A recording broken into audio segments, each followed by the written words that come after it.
Okay.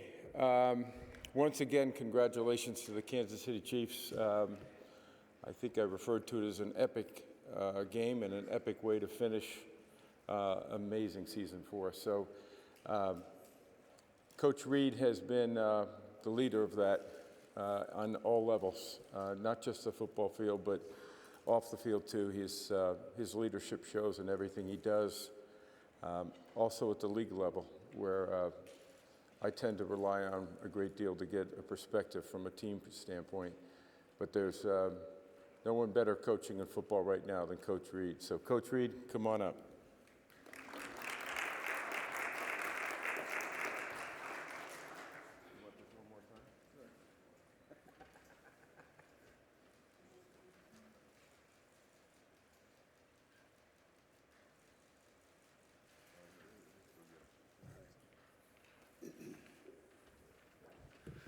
All right, it's an honor to stand before you. I bring the team with me. We appreciate all the support from Las Vegas. This is a new experience for them, and the hospitality was absolutely phenomenal. The Raider organization for allowing us to practice in their facility and being one of our rivals, but they did that with class. Their equipment guys and field crew were just absolutely first class. And then for our organization and all the great work that they did at the beginning to set everything up for us was unbelievable. The hotel that we stayed at, the people there were great. So all in all, a good trip. All of those things were positive, whether we won or lost, and then excuse me, but we were able to pull one out. That game could have gone either way. I think we all know that. Kyle and the 49ers, John, all those guys are class act, and they've done a heck of a job there. So we felt like it was the two best teams in football playing each other, strong in our own rights in certain spots. And it was a good clash and presented the world really a heck of a football game. And they got an extra quarter of it, which is even a more beautiful thing. So with that, if you have questions. Hey, good morning, Andy, and congratulations. Thank a you. couple things for you. First off, I think I understood you to say after the game last night you're coming back for another season. Is that right? Yep. All right. To hang with you. We are. Good reason then. That's it. Why not ride off into the sunset at this point for you? You know, Adam, I honestly haven't even thought about it, but I get asked it. I mean, I'm still kind of in awe of the game and what went on there. So I really haven't thought why or what or anything else, but people keep asking me. And I keep saying, why did Belichick and Pete retire? You know, those guys, they ask those old guys a question, but I'm the old guy now. So I guess I'm going to be asked that. But I really haven't gone there. I haven't really thought about it. What does your team's place in history at this point mean to you? Yeah, well, listen, it's history. How you write it will be how you write it, and whether it's a dynasty, we don't determine if it's a dynasty. You guys do. So, but I would tell you that it's as fine a group as I've been around, and I've been very fortunate. I've been around some great organizations and good teams, and this group here and organization are tremendous. And if somebody said dynasty and tagged it onto it, I'd be very proud of that. Andy, first time for the new overtime rules in a postseason game. Can you share with us what you would have done if you had won the toss? Yeah, so that can go either way. So we would have kicked the ball off. The officials actually are on top of it right away. They're on it. There were still a couple seconds on the clock, and we have the extra officials on the sideline, and they were asking me what we would do, and I said we would kick off. Made sure Patrick was on board with it. He was the one who had to go out and do that with the officials. So and then Dave Tobe making sure that he was there. But that we had already gone through all of that. The advantage of having Mike Frazier is he, like I'm sure their guy does all these studies, and we had it all mapped out. We were able to cover it with the, with the guys, and so everybody knew. Now, when it happened, with that amount of time on the clock, I think we were all like, "Whoa," So I know what McCole said there. We just had this hard-fought fight, and all of a sudden, it's a walk-off. It's a weird feeling that way. Andy, Yes, good morning. For the third consecutive Chiefs Super Bowl, you guys overcame a 10-point deficit. How does that compound and help build the belief? Yeah, Sam. It's like that last climb to the observatory, Sam. The last 100 yards, man. The guys never doubt. They see it, they know what they have to do, and they never doubt themselves. It helps that this guy over here is on our team, and he set such a positive attitude for everybody. And between Patrick, Kelsey, Chris Jones, I could name a bunch of them. There's never any finger pointing. There's never any doubt. And we went at halftime down by 7, and the guys go, "We're right there," and we just need to take care of business. We shot ourselves in the foot a little bit in the first half offensively, but the defense kept us going. That's kind of how the season was. It was a little bit of a microcosm of the season and how it's gone. But the guys, they hung together, and special teams had a couple nice plays, big plays, and then the offense got moving, and the defense kept pounding them. It worked out okay. All right, we're going to go 3 more. We'll start right here. Andy, Jason Leisure with the Chicago Sun-Times. You mentioned Patrick Mahomes, the advantage of having him. How much margin does he give you in the sense that you don't need everything to be perfect for you guys to have a chance? Yeah, well, I tell everybody it's all perfect, exactly how we called it. He makes it look easy. I would tell you that.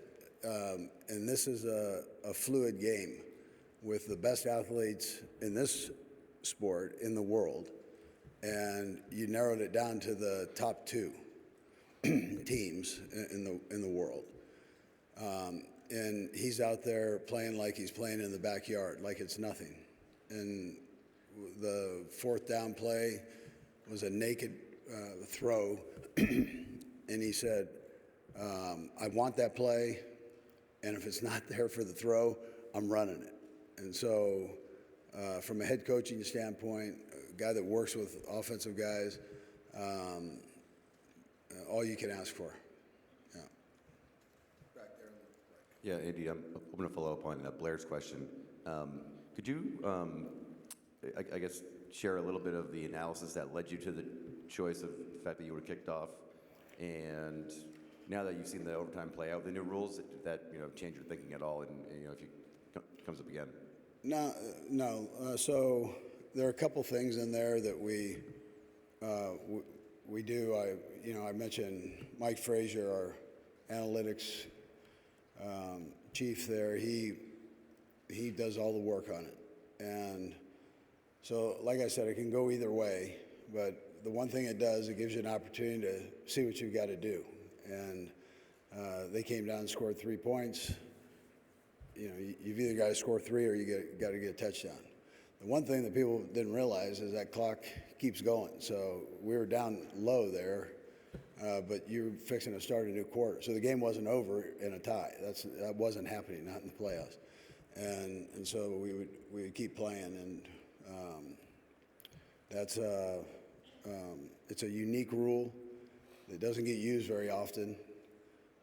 But I think it was great for the National Football League. It was great for the viewers of the National Football League.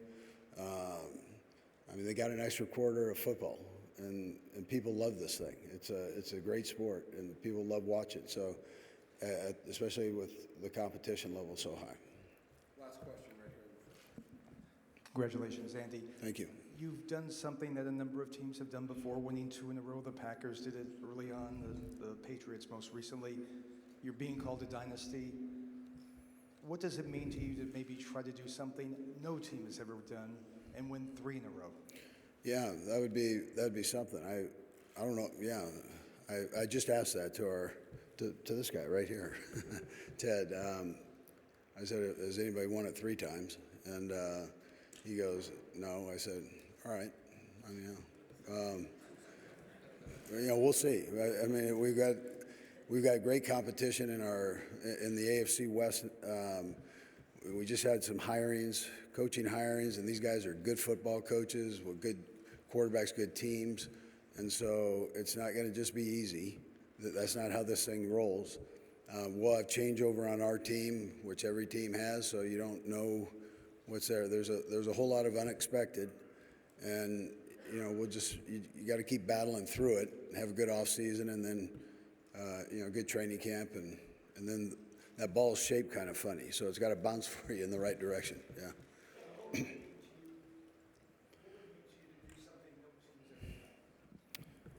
Yeah. Listen, I don't think a lot about that, but that would, I think that would be pretty neat, neat thing to do. But you don't really go there when you're in this thing. You go back to your dark room and the film and the draft coming up and the combine, all those things. That's kind of where you go. And you're not talking three-peat. You're, well, I mean, some guys do, but it'd be great. All right, thank you.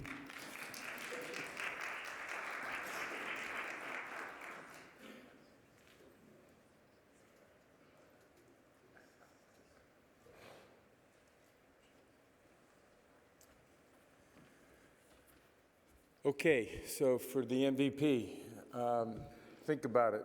6 years in the league, 4 Super Bowl appearances, 3 Super Bowl victories, and 3 MVPs. That's an incredible performance, incredible leader, and makes the future bright for everyone in the National Football League. So with no further ado, Patrick Mahomes, MVP.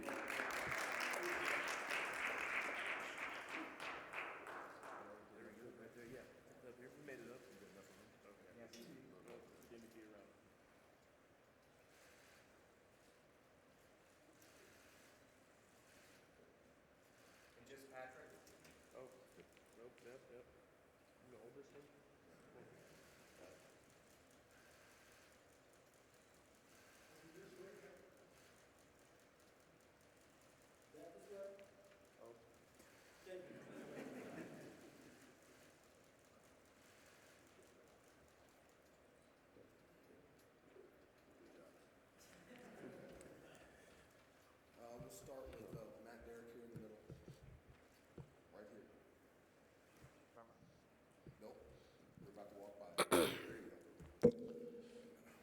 Patrick, when you and some of the other guys, Travis, Chris, showed up yesterday, you were all wearing black. Was that a acknowledgement of kind of accepting the villain role, and was that something that you individually decided or collectively decided? I wish we would have decided that together. I think it just kind of happened that way. We're in Vegas, you have to own your best attire, and having those blacks. And I wish I'd have been up there with Trav, because Trav, I feel like took it all the way over the top. But it was cool to see that we kind of had that unity coming in. Go ahead, Adam. All right. Hey, Patrick, congratulations on last night. You talked a little bit about after the game about getting ready for next year and trying to do it again. What would 3 straight mean to you? And I'll have another question, Ted. Yeah, no, it's legendary. I mean, just to be able to, no one's ever done it. And we knew it's legendary to win back-to-back. I think 8 other teams had done it. We had heard it all week. We had talked to the guys about it, and we felt like we had the best opportunity that we had ever had to go out there and do that. And I'd fell short the year before. And so, I mean, all you could do is come back next year with a fresh mindset, knowing it's going to be even harder. We got to continue to play our best football. We'll celebrate these next few weeks, and then we'll get right back at it. What does your team's place in history mean to you? Yeah, it means a ton. Not only for me, but I think I know how hard these guys work. I know how hard these guys get after it. I know how hard the coaches work. I believe we're the hardest working team in the NFL. And for us, all that hard work to pay off, that's something that we always preach, is we believe we work for those moments, for those end-of-game moments, and we prepare ourselves for those. And to be able to have our stamp on this great NFL history is something that I'll never take for granted, and hopefully we can continue to let that thing go. Morning, Patrick. Congratulations Thank you. on the big win. So your playing style is often described as innovative and unpredictable. So if you had to compare it to an approach, a non-football activity, what would that be and why? Man, that's a great question. I would say something like a top tier lawyer. I think that'd be the first thing that comes to my head. Someone that has to think on his feet, execute at the right time, and deal with high pressure situations. Good morning. Congratulations to you on another amazing performance during the Super Bowl. The question for you is, take us to that halftime. You guys walk into the locker room, you're down 10-3. What's the overall message that you had to the team as well as Coach Reid during that moment? Yeah, I think it was really cool. I mean, honestly, it was just be us.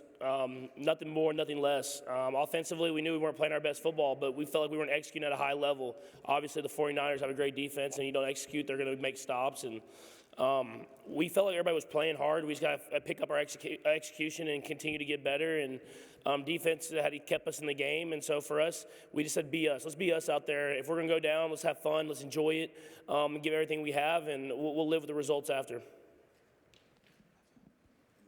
Patrick, center aisle. How have you embraced the second phase of your career where you're off the rookie contract and it's going to be harder to get the pieces in place around you and you're not the upstart anymore? Now everybody's been coming for you. Honestly, I think it's a tribute to the Coach Reid and LVIII and continue to bring great players in. I mean, if you look at our defense and how young they are, they're drafting great. They're finding these guys that they can bring in to play and develop, and our coaching staff is developing players. I mean, I always think to our DBs, I mean, we got like 5 or 6 guys that are in year 1, year 2, and then you have Snead. I mean, guys that continue to get better and better. And all you can do is just go to work every single day and try to bring guys along. I thought Rasheed Rice did a great job this year, just continue to get better and better. And that's what great football teams need is guys that just keep coming into the culture that we have built here and continue to get better every single week. And I'll try to keep as much flexibility as I possibly can as far as the cap and stuff like that. But it's a credit to all the people I have around me. Hey, Patrick, congratulations. What tangible lessons do you think you might have learned from this season? What was a challenging season, a challenging postseason, as you go into next year and try to do something that nobody's ever done and win that 3rd in a row? I mean, I think always the challenge whenever you win, and what I've learned is how can you get better? How can you continue to get better? 'Cause that's what it takes. In this league, everybody gets better every single year. And so whenever you win a championship, you celebrate and you're like, let's just go do it again. And I think that was something that I learned from the first one that we lost when we tried to get the back-to-back is everybody was like, we're just going to run it back and do it again. This is what we're going to do. And I feel like we fell short that way. And so now let's get better. Let's find a way, whatever that small thing is, to get better at every single person individually and then as a team. And let's just come with our best football and our best effort. And hopefully that's coming back and we're able to be, I think it's in New Orleans and on this podium again. Patrick, congratulations. 2 quick questions. We saw you hit the ground last night after the game, after that touchdown happened. You just were on the ground with your hands on your head. What were the emotions you were feeling in that moment? Was it just relief? What were you feeling? And last night on the podium, you said Kansas City should never be an underdog. Chiefs should never be an underdog. Right now, already, day after the Super Bowl, they are not the favorites for next year. What are you telling people to bet on for the Chiefs for next year? As for that first part, I think it was just all the emotions. I mean, to win a football game like that and obviously to win the Super Bowl like that is something you dream of as a little kid. And so I was celebrating with my team. I started running. I didn't know where I was going. And finally just fell down. Hopefully someone found my helmet. But it was a lot of emotions and just gratitude, man. So thankful just to be able to be in that moment and enjoy that with my teammates. And then as far as the underdog thing, man, I mean, it just gives you a little added motivation going into the offseason. So like I said, I never feel like we're underdogs. I believe we can win any game that we play in. But we have to continue to prove that every single year. Patrick, Dave Stevens with the Disability Channel. Most valuable bungler and MVP in 1 year. It's got to be great. But you guys had some burps during the season, and I'm wondering if that's when you really had to become a leader in this team and what you did during those ups and downs to bring this team back together to have the success last night. Yeah, I want to take the credit, but honestly, it was everybody. I knew it was going to turn around by the way the guys worked. I mean, whenever stuff got tough, especially in that like receiving room and offensive line or with me, everybody came to work that next day and let's get that extra work in. Let's do those extra things. And when you see that, you know it's going to turn around. And our defense kept us in it all year long. And I knew our offense was going to turn because how hard guys were working every single day. And when you work that hard, usually good things happen. And so it just happened to happen right at the perfect time. And we got that momentum going into the playoffs and obviously got to win the Super Bowl. Last question. Mike Brodsky, Florida National News. Patrick, there were a lot of Hall of Famers, MVPs, football royalty coming through Vegas this past week. Were there any words of wisdom that any of them shared that stand out in your mind as being most memorable or helpful? Yeah, I think I always take so much from when Mike Vick talks to us, man. I mean, I built a great relationship with him whenever he came in. It was kind of that assistant spot in training camp and in the QB room every single day. And I remember the first thing he told me was like, hey, you're going to be special. But look at that big man right there. He's going to take you to another level. And I remember coming from him and someone that I'd watched my entire life, I was like, man, I mean, if he's saying it, I know he's saying the right things. And so I took that and ran with it. And going into this week, I think he said, be champions, man. He said, go out there, show everybody who y'all are. I always take so much from what he says, man. And he's like the coolest dude in the world, man. So it's always great when he's able to talk to the team. All right, thank you. Thank you.